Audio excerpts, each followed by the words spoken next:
نحمدہ و نصلی و نسلم علی رسولہ الکریم اما بعد فاعوذ باللہ من الشیطان الرجیم بسم اللہ الرحمن الرحیم قال اللہ تعالی فی القرآن الحکیم ان اللہ و ملائکتہ یصلون علی النبی یا ایہا الذین آمنوا صلو علیہ وسلموا تسلیما صدق اللہ مولانا العظیم اللہم صلی علی سیدنا و مولانا محمد وعلی آلہ وصحبہ وبارک وسلم۔ معزز ناظرین و سامعین، الحمدللہ مرکزی نظامت دعوت منہاج القرآن انٹرنیشنل کے زیر اہتمام دروس عرفان القرآن کا سلسلہ جاری ہے۔ ہمارے یوٹیوب چینل کے ذریعے آپ ہر روز ایک نیا موضوع سماعت فرماتے ہیں۔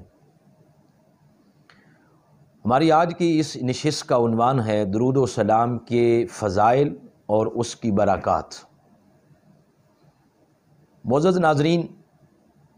اس ضمن میں نے سورۃ الاحزاب کی آیت نمبر 56 تلاوت کی ہے۔ یہ آیت کریمہ اس وقت نازل ہوئی جب کفار کی ساری کوششیں اور سارے حربے اسلام کو مٹانے کے لیے ناکام ہو چکے تھے اور مکہ کے بے بس مسلمانوں پر انہوں نے مظالم کے پہاڑ توڑے، لیکن اہل ایمان کے جذبہ ایمان کو کم نہ کر سکے، اور اہل ایمان یعنی مسلمان انہوں نے پھر اپنے اہل و عیال کو، اپنے وطن کو، اپنے گھر بار کو خوشی خوشی چھوڑنا گوارا تو کر لیا، لیکن دامن مصطفیٰ صلی اللہ علیہ وآلہ وسلم سے مضبوطی سے جڑے رہے، دامن مصطفیٰ کو مضبوطی سے پکڑے رہے، اور پھر مدینہ پاک ہجرت کر گئے۔ پھر بڑی طاقت کے ساتھ اور قوت کے ساتھ کفار نے مدینہ پاک پر حملے کیے،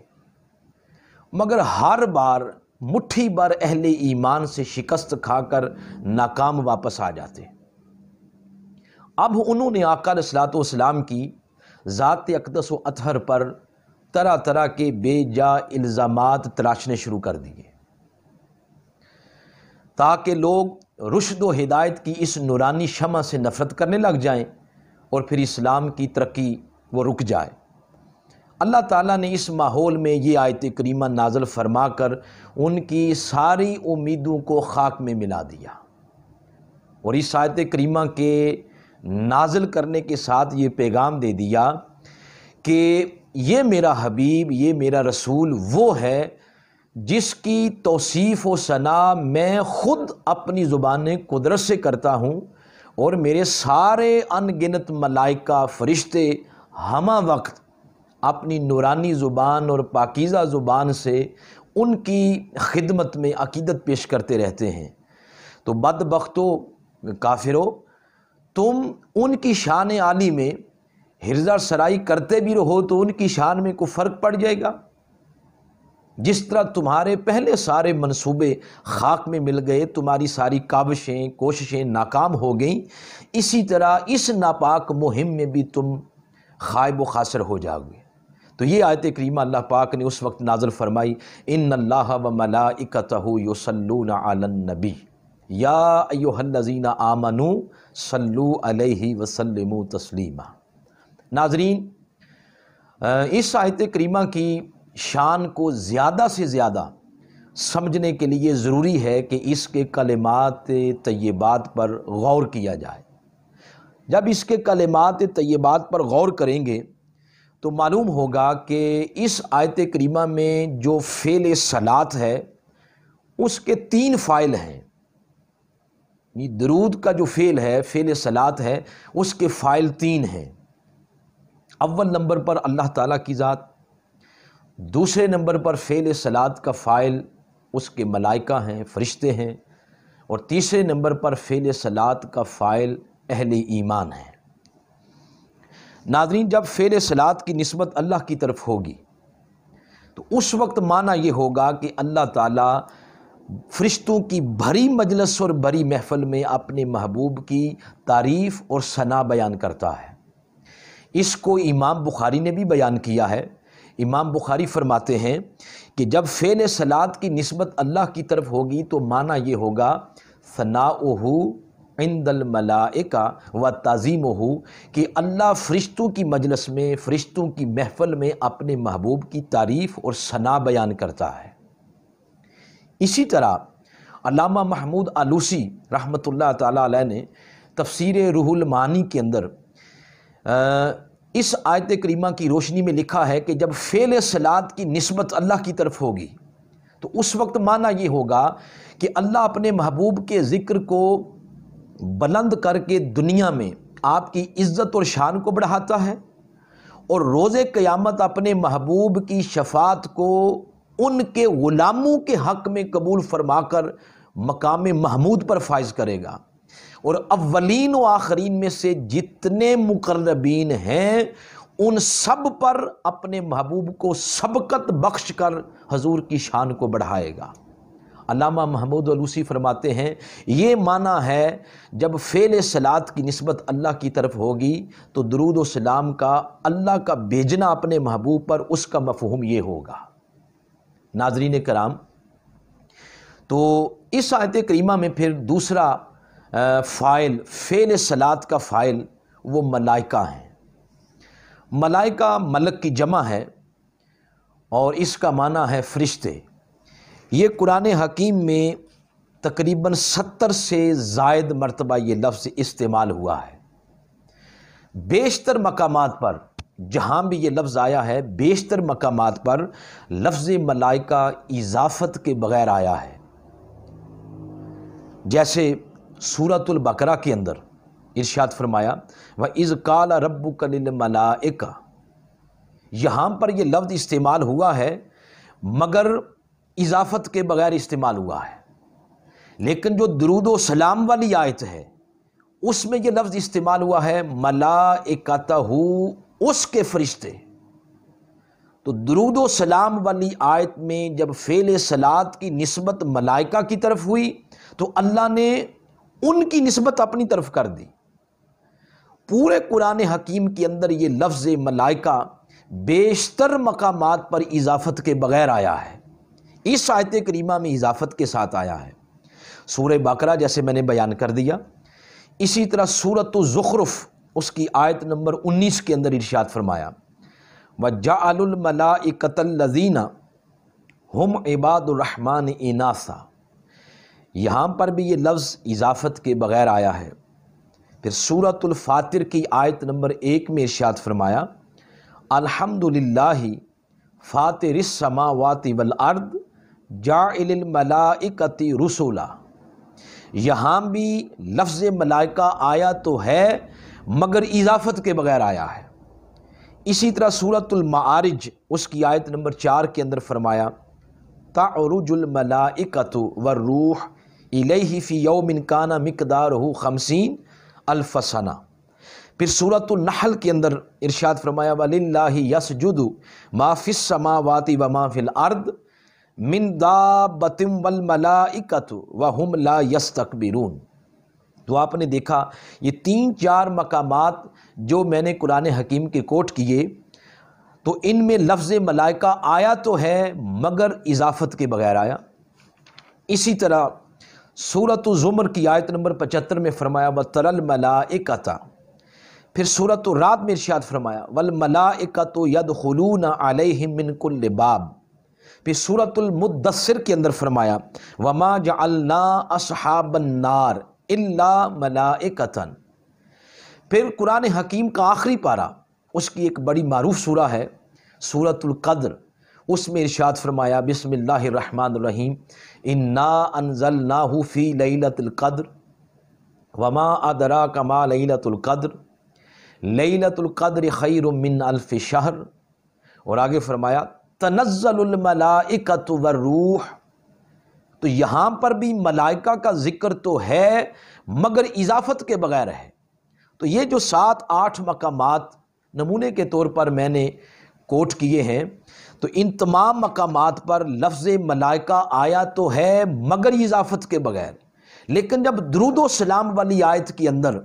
فعل صلات کی نسبت ملائکہ کی طرف ہوئی تو اللہ پاک نے ان کی نسبت اپنی طرف کر دی، فرمایا ملائکتہ، اس کے ملائکہ، اس کے فرشتے، تو نام ملائکہ کا لیا ہے مگر قیامت تک سنا ساری دنیا کو دیا، سنا حضور علیہ الصلوۃ والسلام کے سارے غلاموں کو دیا، اور پیغام یہ دے دیا کہ قیامت تک جو بھی عمل صلات اور عمل درود میں شریک ہوگا میں اس کو اپنا قرب عطا کرتے ہوئے اس کی نسبت اپنی طرف کر دوں گا۔ تو جو اللہ کا قرب لینا چاہتا ہے، اللہ کا بننا چاہتا ہے، وہ درود و سلام مصطفیٰ میں فنا ہو جائے، جو جو عمل صلات میں شریک ہوتا چلا جائے گا اللہ اس کو اپنی نسبت عطا کرتا چلا جائے گا۔ ناظرین کرام، پھر اس آیت کریمہ میں جو تیسرا فاعل ہے وہ اہل ایمان ہے۔ اہل ایمان کو ارشاد فرمایا اللہ کریم نے، یا ایھا الذین آمنوا صلو علیہ وسلموا تسلیما۔ تو آیت کریمہ میں فعل صلات کا تیسرا فاعل اہل ایمان ہے۔ اہل ایمان میں سے جو اول سامعین تھے، اول مخاطب تھے آقا علیہ الصلوۃ والسلام کے اور اس آیت کریمہ کے، وہ ظاہر ہے وہ صحابہ کرام تھے۔ تو صحابہ کرام نے آقا علیہ الصلوۃ والسلام کی بارگاہ مقدسہ میں عرض کیا، یا رسول اللہ صلی اللہ علیہ وآلہ وسلم، درود کا بھی حکم آیا ہے اور سلام کا بھی حکم آیا ہے، تو حضور آپ بتائیں تو صحیح کہ ہم نے آپ پر سلام کیسے بھیجنا ہے اور آپ پر درود کیسے بھیجنا ہے۔ تو آقا علیہ الصلوۃ والسلام نے پہلے ان کو سلام کا طریقہ سکھایا، السلام علیکہ ایھا النبی، سلام کا طریقہ سکھایا۔ تو جب سلام کا طریقہ سیکھ گئے تو حضرت ابو سعید خدری رضی اللہ تعالی عنہ سے روایت ہے، وہ عرض کرتے ہیں کہ ہم نے آقا علیہ السلام کی بارگاہ میں عرض کیا کہ یا رسول اللہ، ھذا السلام علیکہ، یہ تو ہو گیا آپ پر سلام بھیجنا، فکیف نصلی علیکہ، اب حضور آپ یہ ارشاد فرمائیں کہ آپ پر ہم نے درود کیسے بھیجنا ہے۔ اسی قسم کے مفہوم کی مختلف احادیث مبارکہ مختلف مقامات پر آئی ہیں، اور بے شمار صحابہ کرام کے نام بھی آئے ہیں۔ ان میں حضرت عقبہ بن عمر ہیں، انہوں نے بھی آقا علیہ الصلوۃ والسلام سے اسی سے ملتا جلتا سوال کیا۔ حضرت بریدہ ہیں، حضرت زید بن خارجہ انصاری ہیں، حضرت عبداللہ بن مسعود ہیں، حضرت ابو حمید الساعدی ہیں، اور حضرت ابو سعید خدری ہیں، اور حضرت کعب ہیں۔ انہوں نے سوال کیا آقا علیہ الصلوۃ والسلام کی بارگاہ میں، تو یہ تمام صحابہ کرام نے ملتے جلتے الفاظ کے ساتھ اسی قسم کی بات آقا علیہ السلام کی بارگاہ میں عرض کی کہ یا رسول اللہ، سلام تو ہم جان گئے کہ سلام ہم نے آپ کی بارگاہ میں کیسے پیش کرنا ہے، اب یہ بتائیں کہ ہم نے آپ کی بارگاہ میں درود کیسے پیش کرنا ہے۔ تو ہر صحابی کو آقا علیہ الصلوۃ والسلام نے جب درود سکھایا تو آپ علیہ السلام نے فرمایا، قولو، یوں کہا کرو، اللہم صلی علی محمد وعلی آل محمد۔ عقبہ بن عامر نے پوچھا تو حضور نے فرمایا، قولو اللہم صلی علی محمد وعلی آل محمد۔ حضرت بریدہ نے پوچھا تو اس وقت بھی حضور علیہ السلام نے درود اسی طرح سکھایا، اللہم صلی علی محمد وعلی آل محمد۔ تو کہیں پر آل کے لفظ ہیں، کسی جگہ ذریت کے الفاظ ہیں۔ تو آقا علیہ السلام سے حضرت عبداللہ ابن مسعود نے پوچھا تو ان کو بھی آقا علیہ السلام نے فرمایا، قولو اللہم صلی علی محمد وعلی آل محمد۔ تو آقا علیہ السلام نے جہاں جہاں بھی صحابہ کرام نے پوچھا کہ درود کیسے بھیجنا ہے تو فرمایا اللہم صلی علی محمد وعلی آل محمد، تو اپنے ساتھ آل کو بھی شریک کیا ہے۔ تو ناظرین کرام، جو درود حضور نے سکھایا اس میں تو حضور علیہ السلام کے نام مبارک کے ساتھ آپ کی آل بھی شامل ہے۔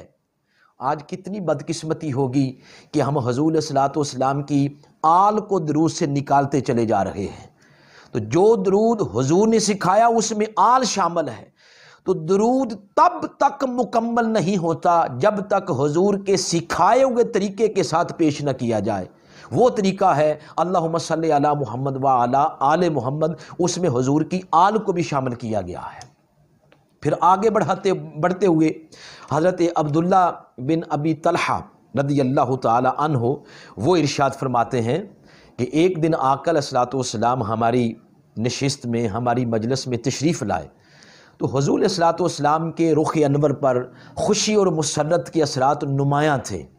ہم نے عرض کیا یا رسول اللہ صلی اللہ علیہ وآلہ وسلم، آج تو چہرے مبارک خوشی سے تابہ ہیں، اس کی کیا وجہ ہے؟ اس پر پھر حضور علیہ الصلوۃ والسلام نے فرمایا کہ آج فرشتہ آیا تھا میرے پاس اور اس نے آ کر مجھے یہ کہا ہے کہ اے اللہ کے حبیب، آپ اس بات پر راضی نہیں ہیں کہ آپ کا رب آپ سے فرما رہا ہے کہ میرے محبوب آپ پر جو ایک بار درود بھیجے گا میں رب اس پر 10 بار درود بھیجتا ہوں، میرے محبوب آپ پر جو ایک بار سلام پڑے گا میں رب اس پر 10 بار سلام بھیجتا ہوں۔ پھر حضرت طفیل بن ابی ان سے روایت ہے، وہ فرماتے ہیں کہ میرے والد محترم نے آقا علیہ السلام کی بارگاہ میں عرض کیا یا رسول اللہ صلی اللہ علیہ وسلم، میں چاہتا ہوں کہ اپنا تمام تر وقت آپ پر درود و سلام پڑھنے میں گزاروں۔ اس پر پھر حضور علیہ الصلوۃ والسلام نے ارشاد فرمایا، آپ نے فرمایا پھر سن لے، مجھ پر درود و سلام پڑھنے کی برکت سے تیری دنیا اور آخرت کی ساری مصیبتوں کو اللہ پاک آسان فرما دے گا، مشکلات کو آسانیوں میں تبدیل فرما دے گا۔ سبحان اللہ۔ تو ناظرین کرام، احادیث مبارکہ اور اس آیت مبارکہ کی روشنی میں جب درود و سلام کے فضائل اور درود و سلام کی برکات ہمارے سامنے آ گئیں تو وہ شخص کتنا نادان ہوگا جو اس خزانے کے ساتھ اپنی جھولی کو بھرتا نہیں، جو اس رحمت کے ساتھ اپنے دامن کو بھرتا نہیں۔ ناظرین کرام، ویسے تو جس وقت بھی درود پاک پڑھیں، اٹھتے پڑھیں، بیٹھتے پڑھیں، چلتے پڑھیں، اور جس وقت بھی آقا علیہ السلام کی بارگاہ میں درود و سلام پڑھیں تو اللہ کی بارگاہ سے رحمتوں کے دروازے کھل جاتے ہیں، اللہ اپنا قرب عطا فرماتا ہے، اللہ اپنی خوشنودی اور رضا عطا فرماتا ہے، جس وقت بھی پڑھیں۔ مگر احادیث مبارکہ کو اگر پڑھیں اور مطالعہ کریں تو کچھ مقامات ایسے ہیں جہاں پر درود و سلام پڑھنے کا حکم آیا ہے اور آقا علیہ السلام نے خاص تلقین فرمائی ہے۔ کچھ مقامات ایسے ہیں اور کچھ اوقات ایسے ہیں جن کو درود و سلام کے ساتھ مزین کرنے کا آقا علیہ السلام نے حکم ارشاد فرمایا ہے، خاص طور پر تلقین فرمائی ہے۔ وہ کچھ مقامات اور اوقات حدیث مبارکہ کی روشنی میں میں بیان کرتا ہوں۔ ناظرین کرام، ایک تو حضرت ابو ہریرہ رضی اللہ تعالی عنہ سے روایت ہے، انہوں نے فرمایا کہ آقا علیہ السلام نے فرمایا قال رسول اللہ صلی اللہ علیہ وآلہ وسلم زینوا مجالسکم بالصلاۃ علیہ۔ حضور علیہ السلام نے فرمایا اپنی مجلسوں کو، اپنی محفلوں کو مجھ پر درود پڑھنے کے ساتھ خوبصورت بنا لیا کرو، اپنی مجلسوں کو مجھ پر درود پڑھنے کے ساتھ مزین کر لیا کرو۔ فَإِنَّ صَلَاتَكُمْ تُعْرَضُ، تمہارا درود مجھ پر پہنچا دیا جاتا ہے۔ تو اس حدیث مبارکہ میں پہلا مقام جو آقا علیہ السلام نے ارشاد فرمایا کہ اپنی مجلس کو مجھ پر درود پڑھنے کے ساتھ مزین کر لیا کرو، خوبصورت بنا لیا کرو، تو مجلسوں کے اندر، محفلوں کے اندر حسن آقا علیہ السلام کی ذات مبارکہ پر درود پڑھنے کے ساتھ آتا ہے۔ پھر اگلی حدیث مبارکہ ہے حضرت عمر فاروق رضی اللہ تعالیٰ عنہ، ان سے روایت ہے، وہ ارشاد فرماتے ہیں کہ ہر دعا سے پہلے آقا علیہ السلام کی ذات مبارکہ پر درود پڑھنا چاہیے۔ فرماتے ہیں ان الدعاء موقوف بین السماء والارض لا یصعد منہ شیء حتی تصلی علی نبیک۔ وہ ارشاد فرماتے ہیں کہ دعا آسمان اور زمین کے درمیان معلق ہو جاتی ہے، دعا میں سے کوئی چیز بھی قبولیت کے درجے پر فائز نہیں ہوتی جب تک اللہ کے حبیب پر درود نہ پڑھا جائے۔ تو درود و سلام کی برکت سے دعائیں قبولیت کے درجے پر فائز ہو جاتی ہیں۔ تو دعا سے پہلے بھی درود و سلام پڑھنے کا حکم آیا ہے اور تاکید آئی ہے۔ اسی طرح اذان کے وقت درود و سلام پڑھنے کا حکم ہے۔ حضرت عبداللہ بن عمر رضی اللہ تعالیٰ عنہ سے روایت ہے، وہ فرماتے ہیں قال رسول اللہ صلی اللہ علیہ وآلہ وسلم اذا سمعتم المؤذن، جب مؤذن کو سنو، فقولوا مثل یقول، تو تم بھی اسی طرح کہو، یعنی اذان کا جواب دو۔ اس کے بعد فرمایا ثم صلوا علیہ، اس کے بعد میری ذات پر درود بھیجو۔ تو اذان کے وقت بھی حضور علیہ الصلوۃ والسلام پر درود بھیجنے کی خاص تاکید آئی ہے اور حکم آقا علیہ السلام نے ارشاد فرمایا ہے۔ پھر مسجد میں جب داخل ہوتے ہیں تو حضرت ابو حمید الساعدی وہ فرماتے ہیں کہ آقا علیہ السلام نے ارشاد فرمایا قال رسول اللہ صلی اللہ علیہ وسلم اذا دخل احدکم المسجد فلیسلم علی النبی صلی اللہ علیہ وآلہ وسلم، جب مسجد میں داخل ہوتے ہو تو مسجد میں داخل ہونے سے پہلے حضور علیہ الصلوۃ والسلام پر درود بھیجو۔ ہم نے تو یہی سنا ہے نا کہ مسجد میں داخل ہوں تو دعا کرنی چاہیے کہ اللہ میرے لیے رحمت کے دروازے کھول، تو وہ رحمت کے دروازے کھلتے کیسے ہیں؟ اس ضمن میں آقا علیہ السلام نے ارشاد فرمایا کہ جب مسجد میں داخل ہوتے ہو تو پہلے میری ذات پر درود بھیجو، پہلے مجھے سلام کرو، اس کے بعد کہو اللہم افتح لی ابواب رحمتک، مولا میرے لیے رحمت کے دروازے کھول دے۔ تو رحمت کے دروازے کھلتے ہی حضور علیہ الصلوۃ والسلام پر درود و سلام پڑھنے کی برکت سے ہیں۔ اور اس سے آگے اگر جائیں تو مولا کائنات علی المرتضیٰ ارشاد فرماتے ہیں، پہلی حدیث تو یہ تھی کہ مسجد میں داخل ہوتے ہوئے درود و سلام پڑھنا چاہیے۔ مولا کائنات علی المرتضیٰ اس سے اگلی بات ارشاد فرماتے ہیں، آپ فرماتے ہیں اذا مررتم بالمساجد فصلوا علی النبی صلی اللہ علیہ وآلہ وسلم، فرماتے ہیں جب بھی اللہ کے گھر مسجد کے قریب سے گزرتے ہو تو اس کے حبیب حضرت محمد مصطفیٰ صلی اللہ علیہ وآلہ وسلم پر درود پڑھنا چاہیے۔ اس کے بعد پھر حضور نبی اکرم صلی اللہ علیہ وسلم کا نام نامی جس مجلس میں بھی جہاں بھی لیا جائے تو درود پڑھنے کا حکم آیا ہے۔ حضرت ابو ہریرہ فرماتے ہیں قال رسول اللہ صلی اللہ علیہ وسلم راغب انف رجل، آپ فرماتے ہیں وہ شخص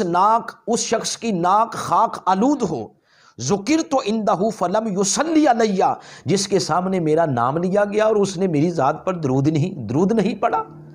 تو ایک یہ مقام کہ جہاں آقا علیہ الصلوۃ والسلام کا نام لیا جائے وہاں حضور علیہ الصلوۃ والسلام کی ذات پر درود پڑھنے کی خاص تاکید آئی ہے۔ پھر جب حضور کا نام لکھا جائے، اکثر اوقات ہمارے ہاں نام کے اوپر ہلکا سا چھوٹا سا صاد ڈال دیتے ہیں، نہیں، آقا علیہ السلام کا نام سنا جائے تب بھی پورا درود پاک پڑھے، حضور کا نام لکھا جائے تو تب بھی پورا درود پاک لکھنا چاہیے۔ اس پر حضرت عبداللہ بن حکم ارشاد فرماتے ہیں کہ میں نے خواب کے اندر حضرت امام شافعی کو دیکھا اور ان سے پوچھا کہ بتائیں اللہ تعالیٰ نے آپ کے ساتھ کیا سلوک کیا ہے؟ تو وہ فرماتے ہیں کہ رحمنی و غفر علی، اللہ نے بڑا رحم کیا، مجھے معاف کر دیا اور جنت میں دلہن کی طرح مجھے داخل کیا، جس طرح دلہن پر گلاب کے پھول نچھاور کیے جاتے ہیں تو اس طرح میرا استقبال کیا گیا، اس طرح مجھے شان و شوکت کے ساتھ جنت میں داخل کیا گیا اور خوبصورت لباس پہنایا گیا۔ آپ فرماتے ہیں میں نے پوچھا اس کی وجہ کیا ہے؟ تو وہ فرماتے ہیں جب میں نے کتاب لکھی الرسالہ تو جہاں آقا علیہ السلام کا نام آتا تو میں آقا علیہ السلام کے نام کے ساتھ درود و سلام لکھتا، اس برکت سے اللہ پاک نے مجھے جنت میں دلہن کی طرح داخل کیا ہے۔ سبحان اللہ۔ تو آقا علیہ السلام کا نام سنتے وقت اور لکھتے وقت درود پڑھنا بھی چاہیے اور درود لکھنا بھی چاہیے۔ پھر جب کوئی چیز بھول جائے، کوئی کام بھول جائے انسان، اس وقت حضرت انس بن مالک فرماتے ہیں کہ آقا علیہ السلام نے فرمایا اس وقت بھی میری ذات پر درود بھیجا کرو، میری ذات پر درود و سلام کی برکت سے، درود و سلام پڑھنے کی برکت سے بھولا ہوا کام یاد آ جائے گا اور جو چیز بھول گئے تھے وہ یاد آ جائے گی۔ پھر حضرت ابو ہریرہ رضی اللہ تعالیٰ عنہ فرماتے ہیں ہر کام سے پہلے ہمارا یہ وتیرہ تھا، ہم ایسا ہی کرتے تھے، ہر کام سے پہلے ہم بسم اللہ الرحمن الرحیم بھی پڑھتے تھے اور آقا علیہ السلام کی ذات پر درود بھی پڑھتے تھے۔ پھر جمعہ کے دن خاص طور پر درود و سلام پڑھنے کا حکم ارشاد فرمایا گیا ہے۔